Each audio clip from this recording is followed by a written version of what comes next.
Y'all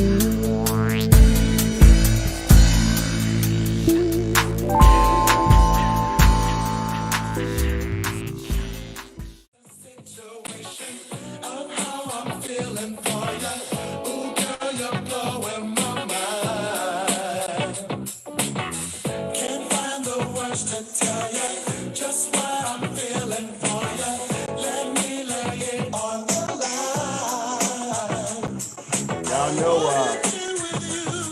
when I hear my theme music, boy, I get hyped, y'all. Ladies and gentlemen, that's the theme music. You know what time it is.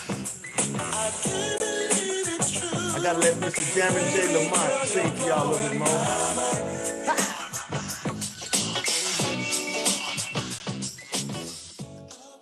Yes, yes, y'all. You know, when you hear my theme music blowing my mind from Jammin' J. Lamont, you know it's time.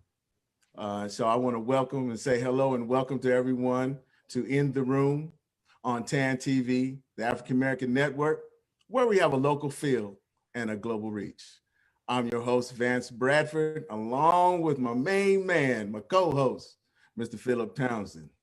And let me say, our goal here at TAAN TV is to discuss topics that impact our community at large, also to educate and to enlighten our viewing audience. Today's segment of In the Room is Dr. B's Buzz, y'all, one of my favorites. We're pleased to have Dr. Brigitte Bailey, who will endeavor to further your understanding and knowledge of psychiatry and mental health. Dr. Bailey is a professor of psychiatry at UT Health San Antonio and the training director of the Child and Adolescent Psychiatry Residency Program. Dr. Bailey is also board certified in child and adolescent psychiatry and also in adult psychiatry. Now, Dr. B's Buzz is a brief segment on mental health and related topics, but you know how we do. Today, we're going to tackle a serious subject, and it's going to be suicide. So please stand by for that after we do our breathing segment. That's right. We always are going to start and end with our breathing segment. But, you know, I heard a viewing audience, Mr. Townsend, didn't really think you were doing the breathing exercises. You ready? So our first one, take a good deep breath. Hold it, hold it, hold it. Release. All right, breathe in through your nose. Hold it, hold it, hold it. Release. And one more time. Breathe in through your nose. Hold it, hold it, hold it, and release.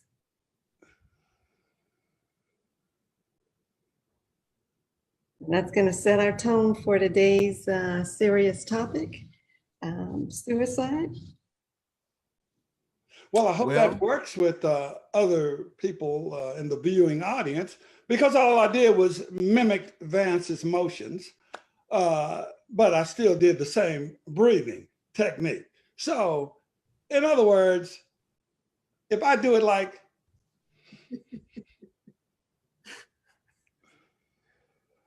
I'm still breathing. I'm still alive. All right. Well, we'll give you A and an E for effort, right? You know it. We'll give him that. All right. Well, let's go ahead and go. Okay. Before Dr. Bailey, you know, I asked my my intense first question, you know, that one that throws every time. And, you know, Dr. Bailey, I'm kind of puzzled, a little, you know, I'm just kind of confused a little bit on my first question is, you know, why are we, you know, talking about suicide? Well, we're talking about suicide. One is in the United States, it is the second leading cause of death from ages 10 to 34 years of age. Another factor while we're talking about suicide today is among Black children age 5 to 12. These are little bitty ones. they're 2 times as more likely to commit suicide than their white counterpart. So we're talking our babies are killing themselves in the Black community at a higher rate. And it's a time that we have this conversation about suicide in the Black community and in our communities at large.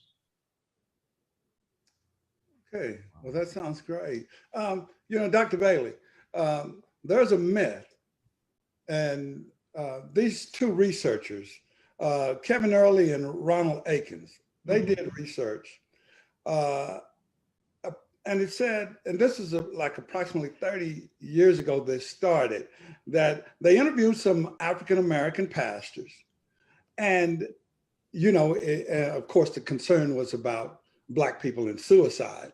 And they said that suicide is a white thing because Black people are used to going through struggles and trials and tribulations, and therefore they don't commit suicide. However, we do know that Black people do commit suicide, but opinions show that that belief has shifted very little during this time. But I have a little qualm with that research. Reason being that I know that I'm at least 2 days over 30. And it was something that I knew about in the Black community a long time ago. So I think that this carries on a lot further than 30 years ago. Yeah, it does. Why do you think that this belief that Black people don't commit suicide is still prevalent in today's society? One is we still believe that it's a white thing, right? It's sort of analogous or similar to, when we hear about mass murders on TV, Black folks' first response is, oh, those are white folks killing up other people. Black folks don't do that. But, we've had some Black mass murderers in the history of the United States. So the myth just still is perpetuated. The other thing is that you will still see our elders say the same thing. Black people don't kill themselves. Some of the churches still, that's the message you might get from some of your churches, but churches are coming into the current century of that they know they are sometimes on the front line to help their people deal with mental health issues, and mental health issues still is suicide. But the teachings of the Bible and other things, they might tell you that, or we don't do suicide because we don't want to go to hell. But then also is just the stigma of mental health. But Black folks, we always like to keep our business behind closed doors. So if there's a suicide in a Black family, you may not know about it, right? Everyone gets the message, you don't talk about our business outside of the house. So there's a lot of reasons as to why that myth is still perpetrated and believed among Black communities and probably other communities besides our own. Thank you. Wow. Well, Dr. Bailey, when you mentioned about our babies committing suicide, that really kind of touched that, I kind of had an idea about adults, but, when you hear about our kids, our babies, man, that was something there. So my question is, can a one size fits all approach, work when it comes to our identifying suicide risks? So in one simple word, no, right? Because each person is unique and their situations are unique. You also have, there's cultural differences, whether it be cultural differences based on race and ethnicity, rural versus urban. Then you also have age differences and male versus female differences. So one size approach just doesn't work. You might have some generalizations, but our goal is to make our treatment, targeted to you as a person. So diagnosis, treatment are, we have generalizations, but we really want to make that effective for you and what's going to work for you. So looking at the risk factors of suicide, looking at what treatment approaches may work or diagnosis is all going to be individualized and unique. Thank you. Okay, Dr. Bailey, you know, this nation is at this point in time um, going through a situation where people are out and demonstrating for racial and social justice and all for Black people. But could you talk about the role that racism plays in Blacks committing suicide? So racism or exposure to racism increases our stress, right? So if we have increased stress, that impairs our ability to function in certain ways.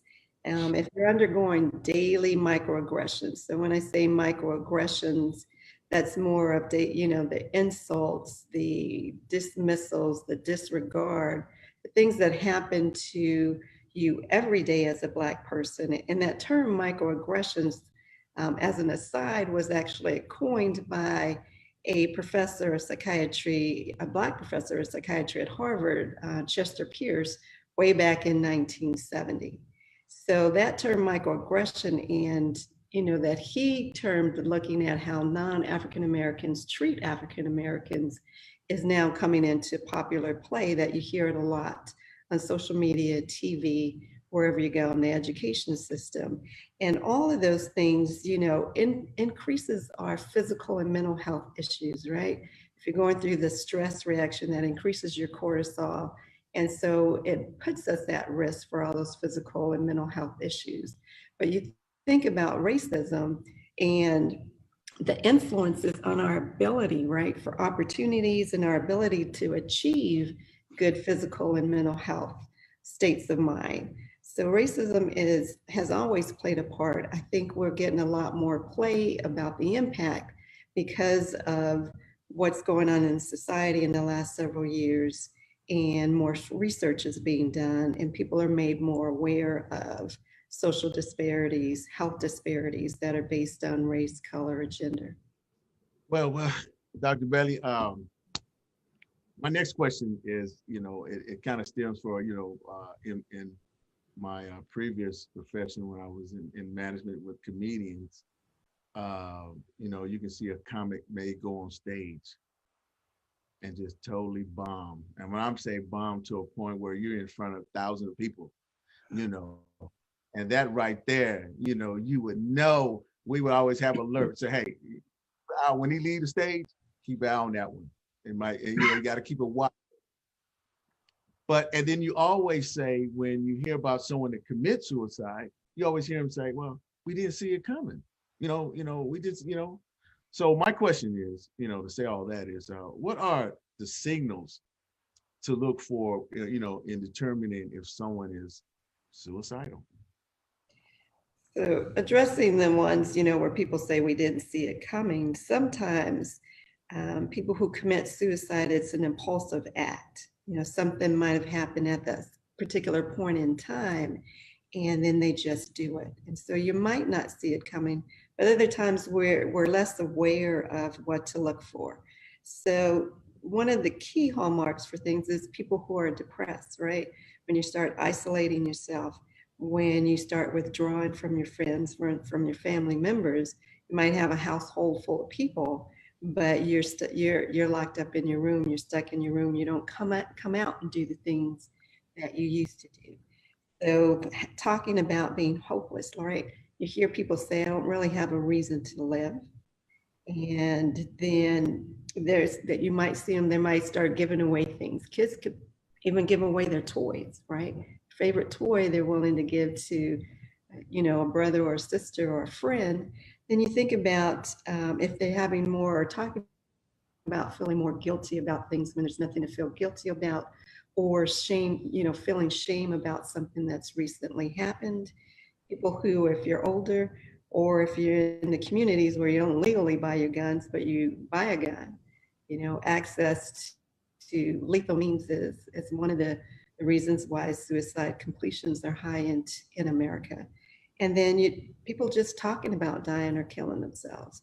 Those are some of the easier things to look for when someone may be contemplating suicide. Okay. Well, Dr. Bailey, we all resound this in our community. you know, you can't tell me this or you can't tell me that because you're not Black.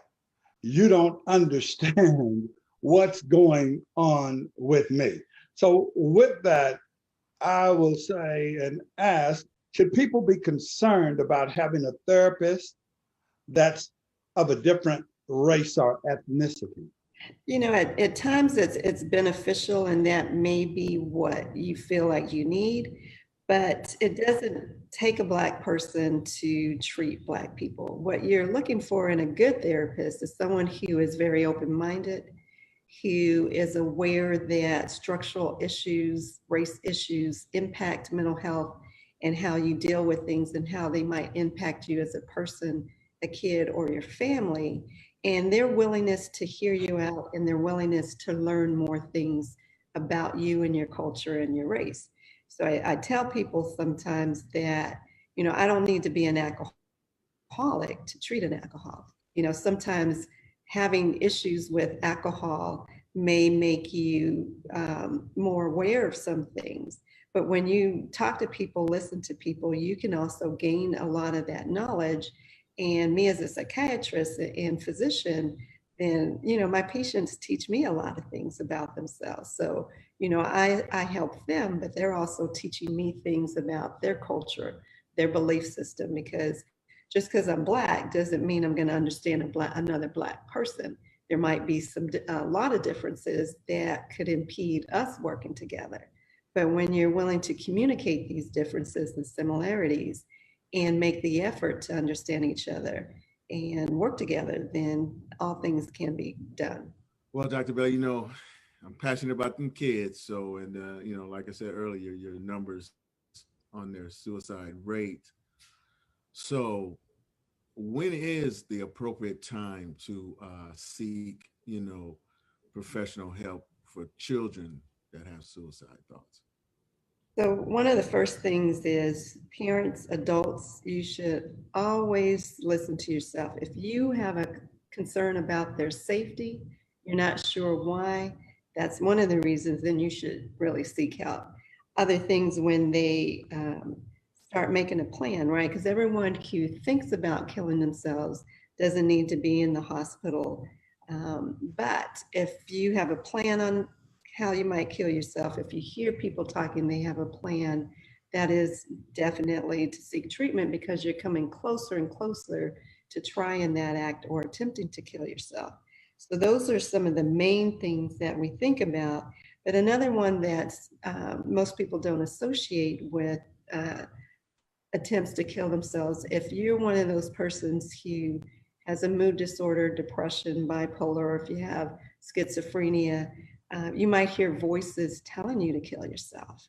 And you might feel, you know, if you've been hearing them for a time and you're depressed, you're sad, the more you hear them, the more at risk you are to doing what the voices say. So anytime you hear things of those nature, it's a definite time when you need to seek professional help.